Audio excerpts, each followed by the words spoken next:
How do I decide if I should go on a program?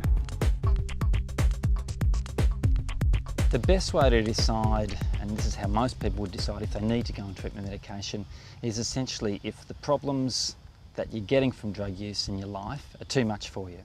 But very often people around you will start alerting you to the fact that something's going wrong.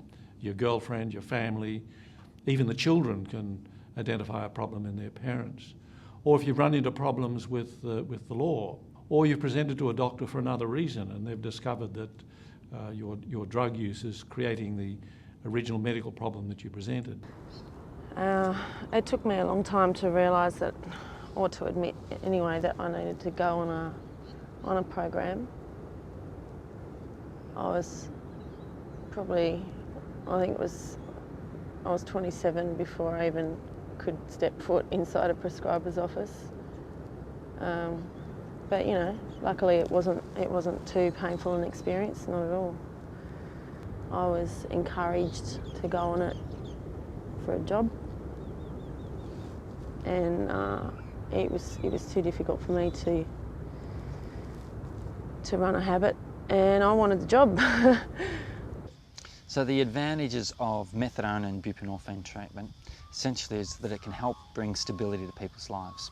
Most people using heroin have to use it 2 or 3 times a day, same with most other opiates. Once you're on a reasonable dose, people don't find that they're having to chase away withdrawal all the time. You can have your dose of medication, it'll last you for the day, and you can start to get on with other things that you want to do in your life.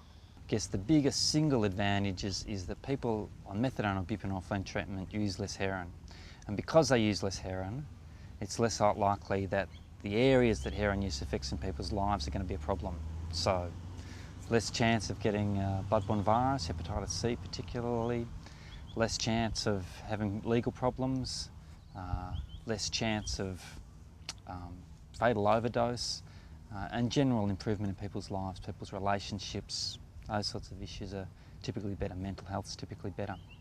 The program gives you a chance to get used to the idea of living without drugs, without that long period of craving and horrible, never-ending suffering that comes from as a result of detox. Honestly, if I had not gone onto the programs, I reckon that I'd be dead or in jail. Some people talk about methadone and buprenorphine in a sense being liquid handcuffs. The question is, what's the alternative? Real handcuffs, or being in prison, losing your family, losing your job? So it's really a trade-off. And lots of people on methadone programs have jobs, they go to college. It's actually an opportunity for them to do all the things that a 24-hour-a-day heroin habit don't allow you to do. And you might not believe a word I'm saying. And I can't guarantee that treatment you'll get everywhere will be great. But I would ask you to make that judgment for yourself.